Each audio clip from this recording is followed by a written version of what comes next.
Arkadaşlar herkese selamlar. Wall Street haftalık piyasa analizi ve değerlendirme videoma hoş geldiniz. Çok kısa bir ara vermiştim. Hafta ortası bir değerlendirme yapamamıştım. Ancak şimdi tekrardan hızlıca videolarımıza devam edeceğiz. Çok sorulan hisselere bir tane hisse ekledim. Daha önce sildiğim hisselerden biriydi. Ve grafiklerde önemli değişiklikler var. Bence videoyu sonuna kadar izleyin. Bunu önemli tavsiye edebilirim. Ancak şu anda bence videonuzu bir durdurun. Ve lütfen videoyu beğenin. Eğer şu anda bu videoyla sizlerle tanışıyorsam abone olmayı da lütfen unutmayın. Evet, şimdi hemen geçtiğimiz haftaya geri dönecek olursak neler oldu? Hemen hızlıca onların üstünden geçelim. Sonra önümüzdeki hafta bizi neler bekliyor? Onlara bakalım ve hızlıca grafiklere girelim.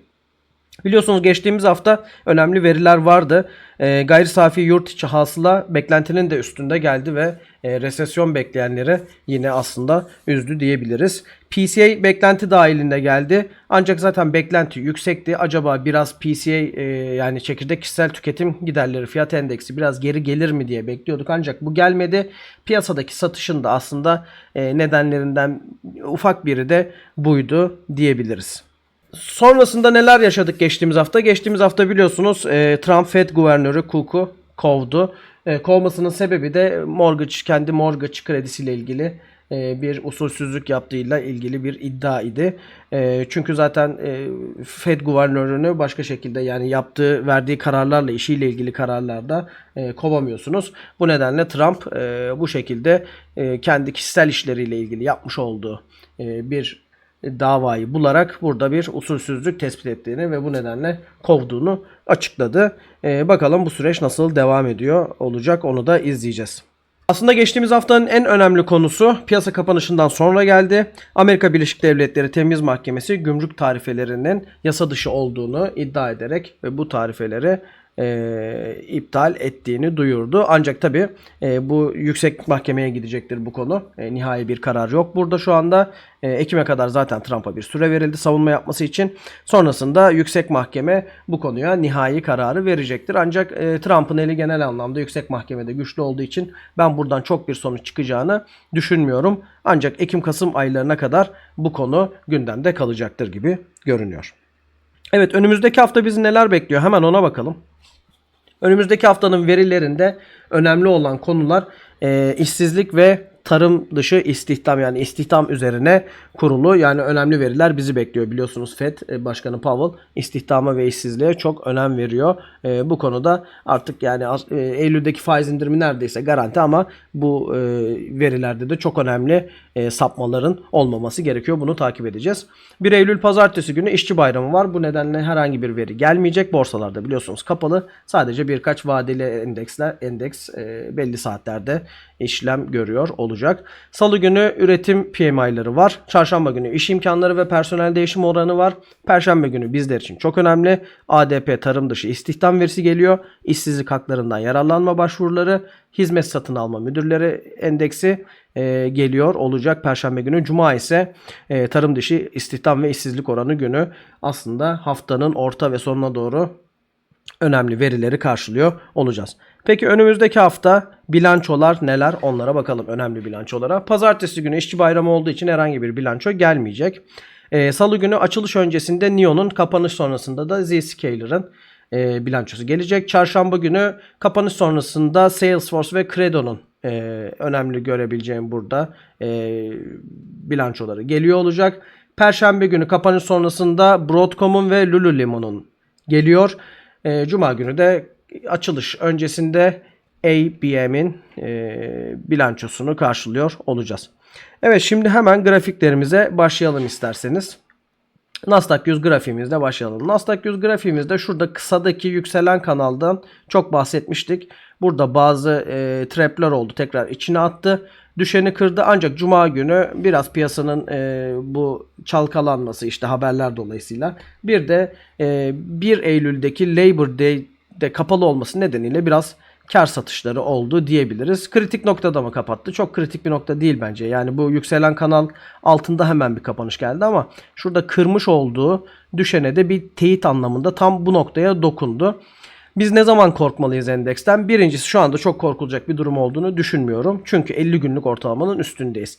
50 günlük ortalamanın altında kapanışlar gelirse Evet, artık yavaş yavaş temkinli olma zamanı diyebiliriz. Ancak burada yeni bir dip alma konusunda 50 günlük ortalamanın altında da biz asıl korkutacak nokta 22.669. Yani düz bakacak olursak 22.500 dolara kadar bir geri çekilmeyi, bir düzeltmeyi hala ben normal görebilirim. Ancak bunun altındaki kapanışlar, buradaki görüyorsunuz yükselen dipleri, bu son yüksek dibimiz, bunun da altında bir kapanış, önemli son yüksek dibimiz artık bizi biraz daha dikkatli olmaya itebilir diye düşünüyorum. Yukarıda eğer salı günüyle birlikte bir yükseliş başlayacaksa da öncelikli zirve noktası bizim hedefimiz olacaktır. 23.980 civarı. S&P'ye geçelim hemen. S&P'de de evet şu swing high bölgesini, yani önceki zirvesinin üstünde kapanış almıştı ama cuma günü onun da tekrar altına alarak burada bir kapanış yaptı. Ancak S&P 500'de işler daha güzel görünüyor. Şu kanal içerisinde herhangi bir problem yok. Kanal desteğine kadar, hatta 50 günlük ortalamaya kadar da geri çekilmesi normal karşılanır. Nasdaq'ta belirttiğim yeni dip seviyesi de burada da aslında 6200 civarına geliyor. 6200'e kadar da 50 günlük altında olsak da bir düzeltme, buraya kadar sert bir düzeltme olsa da düzeltme olarak kalabilir düşüncesindeyim. Evet, Russell'a gelelim. Russell tabii artık faiz indirimleri yaklaştığı için Russell diğer endekslere göre çok daha güçlü duruyor. Burada önemli desteğimiz 2320 civarında. 2320 civarında kaldıkça, üstünde kaldıkça 2446 ve 2471 dirençlerine doğru gidecektir. Tüm ortalamaların üstünde olmaya da devam ediyor. Evet, VIX'e geçelim. Cuma günü tabii endeksler biraz geri çekildiği için VIX'e de görmüş olduğunuz gibi hafif yukarı ataklar oluyor. Yani %6'lık bir atak hafif mi diyeceksiniz ama evet, yani bir VIX için %6 çok bir şey değil. Yani burada önemli problemler de görüyorsunuz. VIX şuradan mesela şuraya bir şey olmuş. %90 yükseliş sağlamış. Yani şuradaki %6'lık, %10'luk, hatta %15'lik ataklar çok önemli değil görüntüsünde. Zaten ortalamaların hala altında. Max 7'a geçelim. Evet, Nvidia bu ara epey de haberlerle birlikte de biraz geri çekilme yaptı. Neydi bu haberler? En önemlisi Alibaba'nın bir çip üreteceği ve bu çipin de Nvidia'dan çok çok daha başarılı, performanslı olacağı hakkında. Ya ben bunu çok olası görmüyorum açıkçası. Çünkü Nvidia'da çok önemli bir know-how var ve bu 3-5 ayda oluşmuş bir know-how değil. Yani Alibaba bu konuda gerçekten performanslı bir çip üretecekse bile bu yıllarını alacaktır iyi ihtimalle. Ancak teknik açıdan bakacak olursak Nvidia'da zaten şurada yükselen trend burada son bulmuştu. Yani yaklaşık 180 dolarlar civarında biz ne yapmıştık? Kar al noktasına geldi demiştik. Şu anda da 174 dolarlara gelmiş durumda. Şimdi asıl önemli nokta Nvidia için 50 günlük ortalama ve şu yatay bölge. Şurada almış olduğu dibin altında da bir kapanış alırsa, burası 50 günlüğün de altında oluyor. Artık oralarda Nvidia'da satış baskısı artabilir. Ona dikkat etmek lazım. 50 günlük ortalama önemli desteğimiz şu anda. Yukarı yükselişler için, tekrar long pozisyonlar için bence şuradaki zirve 183-185 dolar arasında ki bölgenin üstünde günlük kapanışlar aramak gerekli. Meta'ya geçelim. Meta'da benim de pozisyonum var biliyorsunuz. Şu yükselenin altında kapanış yaptı. Burada stop olmam gerekir miydi diye bir düşündüm. Ancak dedim ki 50 günlük ortalama çok yakın. Madem burada böyle bir durum var, 50 günlük ortalamanın da üstünde kapatmış. 50 günlük ortalamanın altındaki kapanışı bekleyeyim. Çünkü buradan bir tepki alması olası olabilir salı günü. Eğer salı günü burada 50 günlük ortalamanın altında, yani 733 dolarlar civarı bunun altında bir kapanış alırsak, şuradaki dibinde altında kapanış almış oluruz. Burada gönül rahatlığıyla artık stop olabilirim. Sonrasında ise bakacağız duruma. Yani belki bu şekilde bir yükseliş sağlayıp yukarıda devam etmek isteyebilir. Çünkü önceki zirvesinin de hemen orada kapanış yaptı. Şu anda stop olmak burada çok akıl kârı gelmedi bana. 50 günlük ortalamanın altına atasıya kadar. Hemen Microsoft'a geçelim. Microsoft'ta evet şu ayı bayrağı gibi bir şey oluştu demiştik. Bunu aşağı kırdı. 50 günlük ortalama burada artık Microsoft için çok önemli demiştik. Şu bölgede üstünde kapanış yapmıştı ama altında epey bir tekrar kapanışlar almaya başladı. Cuma günü de 50 günlük ortalamanın altında kapanış aldı. Şimdi artık buradaki önemli desteklerimiz 500 dolar sırasıyla 488 dolar civarı ve 480 dolar civarı. 50 günlük ortalamanın üstüne atmadığı sürece bu destekleri test etmek isteyebilir. Apple'a geçelim. Apple Max 7 içerisinde güçlü duran hisselerden. Çünkü artık düşen trendini kırdı. Biliyorsunuz birçok hisse düşen trendini kırmayı geçin. Önceki zirvelerinin üstünde seyrediyor şu anda. Apple çok geride kaldığı için piyasa biraz da buraya kaydı açıkçası. Tabii bir de şimdi iPhone 17'nin lansmanı vesaire yapılacak. Onun da beklentileri var.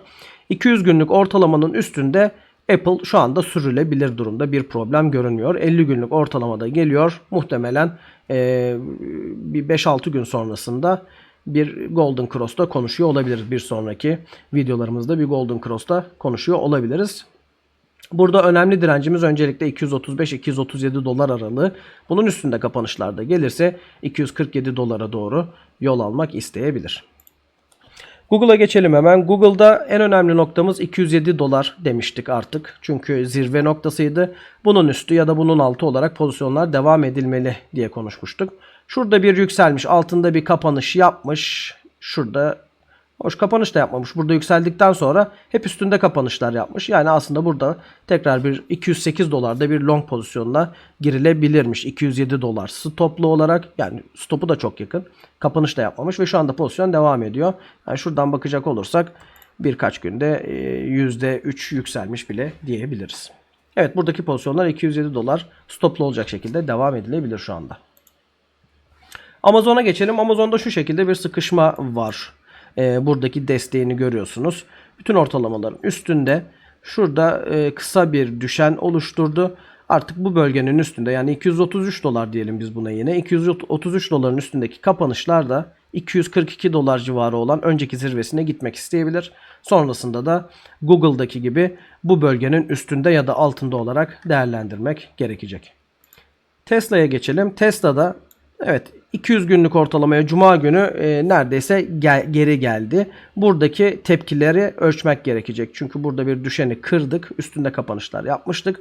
Şu bölge önemliydi ama haber akışları Tesla'yı da şu anda 200 günlük ortalamaya kadar geri çekmiş. Burada tekrar 200 günlük ortalama ve 50 günlük ortalama çok yakın. Hatta 100 günlük ortalama da çok yakın. Burası önemli ve güçlü bir destek olacaktır. Bunun altına atması ilk aşamada en azından kolay olmayacaktır diye düşünüyorum. Buradaki tepkiler takip edilmeli. Evet, çok sorulan hisseler. Palantir'le başlayalım. Palantir inatla 150 doların altına atmıyor. Neden? Çünkü 50 günlük ortalama burada. Bunun öneminden çok bahsetmiştim Palantir'de. 50 günlük ortalamanın üstünde kaldığı sürece pozisyonlar korunabilir. Ancak 50 günlük ortalamanın altında kapanışlar aldığında artık dikkatli olmak gerekiyor. Çünkü zaten halihazırda evet pahalı bir şirket. Bunu da hak eden bir şirket. Buna kesinlikle karşı çıkmıyorum. Ancak ciddi karlar da oluştu. Hem yatırımcılarında hem traderlarında artık 50 günlük ortalamanın altında kar almak isteyebilirler diye düşünüyorum. AMD'ye geçelim. Evet, dün bir takipçimiz de sordu. Burada bir ayı bayrağı var mı diye. Burada bir ayı bayrağı olabilir. Şu şekilde çizelim. Hemen şu şekilde göstereyim. Evet, bu şekilde bir ayı bayrağı tarzı yapmış görünüyor. Zaten zirveden şu şekilde de gelmiş. Burada da bir bayrağın direğini çizebiliriz. Bu çalışır mı çalışmaz mı? Bu önemli. Bunun çalışması için bazı şartlar var biliyorsunuz. Öncelikle bu ayı bayrağının altında kırılım ve kapanış gerekli. Orası aynı zamanda şu önemli, benim en başından beri takip ettiğim kanal desteğine de denk geliyor. Ve hemen altında 50 günlük ortalama da var. Yani bu ayı bayrağının çalışması için kesinlikle ve kesinlikle, zaten şurası da önemli bir dip yapmış. Buradan bakın, önemli tepkiler almış. 50 günlük ortalamanın altında kapanış şart. 50 günlük ortalamanın altında kapanış yapamazsa buradan tekrar yukarı tepki almak isteyecektir. Nibis'e geçelim. Nibis bilanço ile birlikte gap'li bir açılış yaptı. Şurada bir artık simetrik üçgen yapmaya çalışıyor. Bu bölgeyi dolduracak mı, doldurmayacak mı? Buna bakacağız. Bence bu bölgenin neresinde kapatırsa oraya doğru devam etmek isteyecektir. Özellikle 63.50 dolar altındaki kapanışlarda 50 günlük ortalama civarı ve şurada bıraktığı gap civarına gelmek isteyebilir. Bu, ben yatırımcısı olarak konuşuyorum Nibis'in. Kesinlikle yatırım tavsiyesi olarak da algılamayın. Bu bölgeye gap kapatmaya gelirse de buradan ben ekleme yapmayı düşünürüm. Zaten uzun vadeli bakıyorum buraya, biliyorsunuz. Eğer bu bölgenin üstünde kapanışlar yaparsa da özellikle de 72-73 dolar üstünde tekrar önceki zirvesi 76 dolar civarına gitmek isteyebilir ve sonrasında da şuradaki fincan kulp formasyonunu devam ettirip yukarıdaki hedefine doğru yola çıkabilir. CoreView'e geçelim. Evet, CoreView'de biliyorsunuz zaten yeni halka arz olmuştu. 100 günlük ortalama burada mavi. Şöyle yakınlaştırayım. Bu yeni oluşmaya başladı. Yeni olduğu için. Perşembe günü de gördüğünüz gibi ilk buradaki tepkisini almış. Yani 100 günlük ortalamaya çarpıp geri dönmüş. Burada CoreView'de burada bir dip çalışması olmuş. Evet, güzel görünüyor. Hacimler de fena değil, yeşil ve şey. Ancak burada 100 günlük ortalama üstünde kapanışlar olmadan bence long pozisyon almamakta fayda var. Evet, HUD'a geçelim. HUD'da biraz Nvidia'ya ben oldum olası bunun yükselişlerini benzetiyorum. Benzer bir yükseliş kanalı. Hemen hemen aynı gün bu yükseliş kanalının altında kapanış. Ve şimdi 50 günlük ortalamaya Nvidia'daki gibi de yaklaştı. Burada da bence önemli nokta 50 günlük ortalamayla şuradaki 99 dolar civarındaki desteği. Bu destek çalışacak mı çalışmayacak mı? HUD'da buna bakmak lazım. Eğer 50 günlük ortalamanın altında, özellikle de 99 doların altında kapanışlar almaya başlarsa fiyatta geri çekilme hızlanabilir.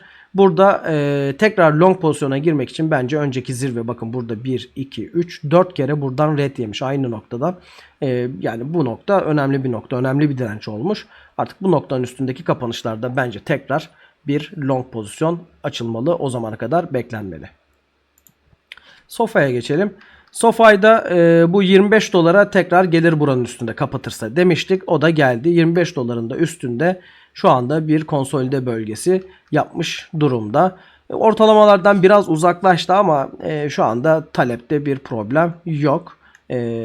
Buradaki konsolidasyon bölgesi önemli. Tekrar 24.50 dolar altındaki kapanışlarda 22 dolarlara kadar geri çekilme beklenebilir. Ancak bu konsolidasyonu yukarı kırarsa ben size demiştim, şuradaki bizim 34 dolar civarı direncine doğru yola çıkabilir. Upstart'a geçelim. Upstart'ta biliyorsunuz bazı haberlerden dolayı şu yükselen trendi kırmıştı. Ancak 200 günlük ortalamaya güzel tutundu ve buradan tepkiyi aldı. Tabi faiz indirimlerine de duyarlı bir şirket olduğu için burada çıkan haberlerin aslında çok şu anda takmıyor durumunda diyebiliriz açıkçası. 50 günlük ortalama burada bir miktar direnç oldu, ancak 50 günlük ortalamanın da üstüne attı. Cuma günü piyasanın da geri çekilmesiyle birlikte yine 50 günlük ortalamanın üstünde bir kapanış aldı ve şu muma bakacak olursak, evet gövdeli bir mum ama hem 50 günlük ortalamanın üstünde hem de bakacak olursanız hacim çok da aslında yüksek değil, görece düşük bir hacim. Mesela önceki mumdan düşük bir hacim olduğu için bence şu anda çok korkmaya gerek yok. Yani 50 günlük ortalamanın üstünde çok da korkulacak bir durum olduğunu düşünmüyorum Upstart'ta. HIMS'e geçelim. HIMS benim yatırımlık yeni eklediğim hisselerden, biliyorsunuz. Şu bölgede alırım demiştim. Orada da aldım. Şimdi burası 41 dolar civarı önemli. Gerçekten önemli bir yatay desteği. Burada 200 günlük ortalamamızda bakıyorum. O da 41 dolarda. Yani 41 doların üstü ve altı olacak şekilde HIMS teknik anlamda bence önemli. Buradan bir tepki tekrar alabilecek mi göreceğiz. Eğer 200 günlük ortalamanın altında kapanışlar alırsa ilk olarak 38 dolar civarına bir geri çekilme, sonrasında da 35 dolarlar civarına bir geri çekilme beklenebilir. Evet, daha önceden çıkarmış olduğum United Health grubu ben tekrar eklemek istedim. Neden? Birincisi, çok sorulan hisseler zaten başlığı altında ve bu ara gerçekten bana da çok soruluyor. Şurada bir tweet de atmıştım ben zaten. Şu flamayı yukarı kırarsa pozisyon alabilirim diye. İki nedenden dolayı pozisyon almadım ben bunda Cuma günü. Birinci neden, zaten artık başka yerlerde kullandım bu hakkımı. Portföyümü kendi riskini yönetebilmek açısından bunu almak istemedim. İkincisi de kırılım oldu ama hacim beni açıkçası çok tatmin etmedi. Belki de 315-316 bölgesi civarına gelip burayı şu şekilde bir bayrağa çevirmek isteyebilir. Yani hacim çok tatmin etmediği için konuşuyorum. Sonrasında burada konsolidasyona devam edip tekrar denemek isteyebilir. Onu izleyeceğim. Burada ancak önemli olan nokta United Health için 100 günlük ortalama. Yani burada çok güvenli long pozisyonu evet belki çok daha yukarıda olacak ama 100 günlük ortalamanın üstündeki kapanışlarda özellikle de şurada 342 dolar üstünde kapanış alırsa burada gördüğünüz gibi büyük bir gap var. Bunu almak isteyebilir. Yani burada diyelim ki 345 dolar, 346 dolar civarlarında bir kapanış geldi. Stopunuz 342 dolar olacak şekilde 376 dolara kadar pozisyon sürmek isteyebilirsiniz. Risk ödül oranı açısından cazip olacaktır. Ama tabii şu anda 310 dolarlardayız. Yani buradan da pozisyona girilir mi diyecek olursanız ben güvenli pozisyonu evet bu şekilde tercih ediyorum genel olarak. Yani kendi mantığımı da burada açıklamış olayım. 50 günlük ortalama United Health için en önemli destek şu anda. Buraya çok dikkat etmek gerekir. 50 günlük ortalamanın altında burada bırakmış olduğu gap'i de aşağı gap'i de almak isteyebilir. Bu bölgede pozisyon alan kişiler bence 50 günlük ortalamanın üstünde rahat rahat bekleyebilirler. CrowdStrike'a geçelim. CrowdStrike'da da biliyorsunuz şu düşeni kırarsa alırım demiştim. Hatta bakın alarmım hala burada duruyor. Ancak baktım ki bu düşeni artık şeyde kıracak. Bu bilançosu bekleniyordu. Bilanço ile birlikte kıracak. Ben de bilançoyu biliyorsunuz çok trade hisseleriyle girmeyi sevmiyorum. O nedenle bekledim. Sonrasında bir hareket yaptı ama bir %5'lik bilançoyla hareket yaptı. Sonra Cuma günü bunun %4'ünü geri aldı. Şu anda teknik açıdan bana burada 100 günlük ortalamadan da zaten sert aşağı tepki almış. Teknik açıdan şu anda bana bir şey ifade etmediği için CrowdStrike'daki işlem düşüncemi rafa kaldırdım. Şu anda sadece izlemedeyim. 200 günlük ortalama ile 100 günlük ortalamanın arasında belki biraz daha konsolide olmak isteyip kararını aşağı ya da yukarı olarak o zaman vermek isteyebilir. Evet, AppLovin'e geçelim. AppLovin'de şu bölgede bir daha yüksek aldık ancak şurada görmüş olduğunuz bir yükselen takozu görebilirsiniz. Tam onun direncinden de Cuma günü %1'lik, tabi Cuma günü endeksler de çok iyi değildi. Burada o da payını almış oldu. Bence bu yükselen kamanın üstündeki kapanışlar dikkate alınarak devam etmek gerekiyor. O da zaten 525 dolar olan önceki direncine götürebilir. Eğer buranın üstünde kapanışlar yapamazsa tekrar aşağı kamanın desteğine doğru gelmek isteyebilir. Evet, Oscar'da en önemli bölgemiz 16 dolar, yani 15.92 idi. Bu bölgede zaten 50 günlük ortalama da vardı. Şimdi 50 günlük ortalama da artık 16 doların üstüne atmış. Bu bölgede biraz daha konsolide olup gitmek isteyebilir. Buradaki en önemli desteğimiz 16 dolar olarak devam ediyor. Yani 15.92, 16 dolar civarı burada çok önemli destek. Onun da altına inmek isterse 15 dolar civarlarında 200 günlük ve 100 günlük ortalama var.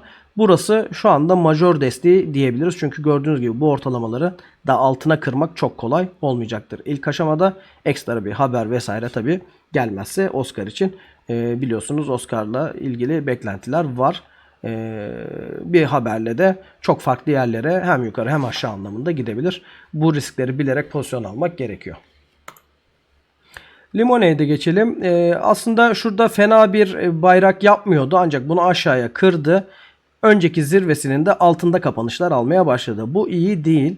54 dolar diyelim biz, 53.85 dolar, 54 dolar diyelim düz hesap. 54 doların üstü ve altı olarak bakmak lazım bence artık Limonade'e. Eğer buranın üstünde kapanışlar gelmezse aşağıya 50 günlük ortalamada yaklaşık bu bölgeye yetişecektir o gelene kadar. 47-48 dolarlara kadar bir geri çekilme olabilir. Eğer buradan tekrar önceki zirvesi olan 53.85-54 dolar civarının üstünde kapanışlar gelirse zaten şurada görmüş olduğunuz biraz düzensiz ama kısa düşeni de kıracaktır. Bunu bir flama gibi çalıştırmak isteyecektir. O zaman da tekrar 60 dolarlara yükselmek isteyebilir. İren'e geçelim. İren'de evet haberlerle de birlikte Cuma günü %15'lik bir yükselişle kapatmış. Ancak şuradan hesaplayacak olursak yükseliş aslında gün içerisinde %30'ları da neredeyse %29'u da bulmuş durumda. Ne demiştik zaten biz? 22.59 doların üstündeki kapanışlarda 33 dolara kadar bir yükseliş artık mümkün olabilir. Çünkü burası da Fibonacci 2618 noktasıydı. Burada önemli tabii bu kanal büyük bir kanal, geniş bir kanal ama ben zaten bu bölgelerde bir alım İren için tavsiye etmiyorum. Sadece bu bölgelerde alımı olanlar için pozisyonu koruma anlamında, nerede stop olunacak anlamında konuşacak olursak bence artık 21.50 yani 21.50 dolar civarı altı stoplu olacak şekilde devam edilebilir, sürülebilir. Yani kanal evet çok yüksek ama dediğim gibi çoğu maliyetlenmeler benim de takip ettiğim kadarıyla bu bölgede. Yani 15 dolar 18 dolar arasında. O nedenle şu anda İran'da de bir sorun görünmüyor. Güzel görünüyor. 33 dolara kadar devam etmek isteyebilir. Evet, Rocket Lab'da şu flamayı takip etmiştik. Üstünde kırılım yaptı. Burada da ufak bir üçgen yapıyor gibi. Belki de şurada ufak bir flama yapıyor gibi. Ben bunu şeye benzettim. Rubrik'e benzettim. Biliyorsunuz pozisyonum vardı. Onda da daha şöyle flama gibi bir kırılım vardı. Onu üstünde kapattı ancak tekrar geri geldi. Stop ettirmedi. Ancak işi şuna çevirmişti. Şu anda da öyle görünüyor Rubrik'te. Yani bu düşene çevirmişti. Bu da öyle mi yapacak yoksa direkt buradaki zirvesine mi gidecek? Ona bakmak gerekiyor. Ama şu anda pozitif duruyor. Rocket Lab 50 günlük ortalamanın üstünde de pozitif kalmaya devam edecektir. Burada gördüğünüz gibi o düşüşlerde bile 50 günlük ortalamasını korudu. Evet, ASTS'ye geçelim. ASTS'de de bizim en önemli noktamız 42-44 dolar. Yani artık burada zaten şurada da gösterelim hemen. Nereden bakıyorduk buna? Evet. Bakın. Bu bölge artık omuz baş omuz bölgesinin zaten boyun çizgisi de olabilir. Eğer omuz baş omuz yapacaksa bu bölge artık bizim için ASTS için en önemli bölge. 42 dolar, 42.44 dolar bölgesi. Buradan ASTS tekrar yukarı da gidebilir. Ancak eğer bir obo yapacaksa bu bölge çok çok kritik. Onun altındaki kapanışlara dikkat etmek gerekiyor. 50 günlük ortalamanın altına da üstüne de atarsa ASTS daha rahat hareketler yapacaktır yukarıya doğru. Evet, Archer biliyorsunuz şu bölge epey bir korudu Archer. Bu desteği epey çalıştı. Burada geldi yakın bir bölgeye. Gitti yükseldi. Burada geldi. Buradan sert bir tepki aldı. Tekrar geldi. Tekrar tepki aldı. Ancak ortalamaların altında kalmaya başladıkça bu tepkiler hem cılız olmaya başladı hem de artık Cuma günü maalesef 200 günlük ortalamanın ve buradaki yatay desteği olan 9.04'ün de altında bir kapanış geldi. Tabii 1-2 gün daha izlemek gerekiyor teknik anlamda.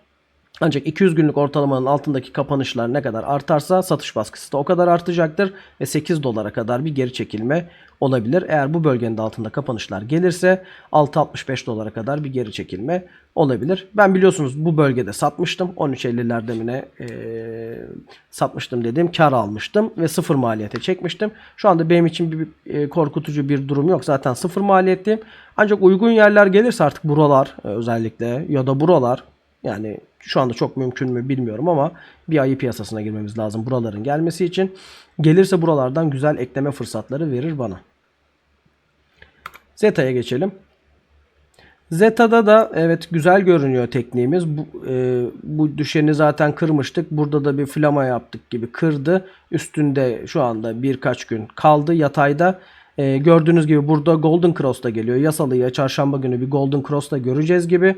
Sonrasında 21 doların üstüne eğer atabilirse ilk hedefimiz 23 dolar civarı olacaktır. Eğer onun da üstünde kapanışlar gelirse 26 dolar benim de aslında hedefim olan, yani satış hedefim, asıl satış hedefim olan 26 dolar civarına gelebiliriz. Burada ortalamaların altında kalmamak önemli. Önemli desteğimiz de 18 dolarda.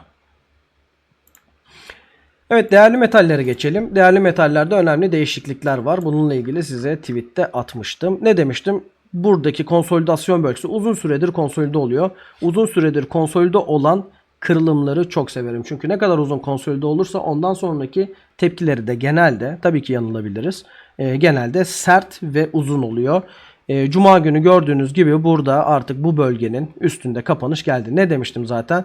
2434 ile 3434 ile 3243 arasındaki bölge flat bölge. Yani bir pozisyon alınmaması gereken bölge. Çünkü konsolidasyon bölgesi, testere bölgesi demiştik. Eğer bunun altında kapanışlar olursa burada artık short'a bakmak gerekir. Üstünde kapanışlar olursa da long pozisyonlar kovalamak gerekir demiştik. Buradaki kapanışta şurada görüyorsunuz hacim ortalamanın üstünde, son günlerin üstünde bir hacimle kırılım geldi. Ben burada bir pozisyon aldım Cuma günü kapanıştan önce. Bakalım neler olacak. Stopumuz 3434, yani düz hesap 3430 altındaki günlük kapanışlara stop olacak şekilde bir pozisyon sürmeye çalışacağız bakalım. Evet, gümüşte de durum çok farklı değil. Önceki zirvesinin üstünde kapanış aldı. Görüyorsunuz burada da hacim gayet iyi. İlk direnci burada, Fibonacci direnci 1618'e göre 41.57 dolar civarında. Burada da 39.30 dolar diyecek olursak şuradaki önceki direncine, bunun altındaki kapanışlar stop olacak şekilde bence long pozisyonlar düşünülebilir. Hemen kripto paralara geçelim. Bununla ilgili biliyorsunuz hafta içerisinde önemli de bir video yaptım. Orada çok daha detaylı anlattım. Videoya onu şu üst kısmına eklerim. Detaylı bakmak isterseniz oradan da bakabilirsiniz. Ancak şu anda durumumuz nedir? Durumumuz 50 günlük ortalamanın ve 100 günlük ortalamanın altındayız. Burada benim çok önem verdiğim, şunu tekrar çizelim. Bu desteğin, yani 112.000 diyelim biz buna kabaca, 112.000 desteğinin altında kapanışlar var. Ben bu desteğe neden çok önem verdim? Birincisi önceki zirvesi. İkincisi burada görmüş olduğunuz diplere de bakacak olursak önemli yüksek dibiydi. Ancak bu yüksek dibin altında daha düşük bir dip aldık. Ortalamaların da altında aldığımız için ben bu bölgede biliyorsunuz 111 bin civarında bir short pozisyon aldım. Şu anda da devam ediyorum. Peki trend mi bozuldu? Bunu tabii konuşmak için çok erken. 200 günlük ortalama, evet yani bir dalga yapısında bir bozukluk oldu. Ancak 200 günlük ortalamanın hala üstündeyiz. Ayı piyasasına girdi demek için erken.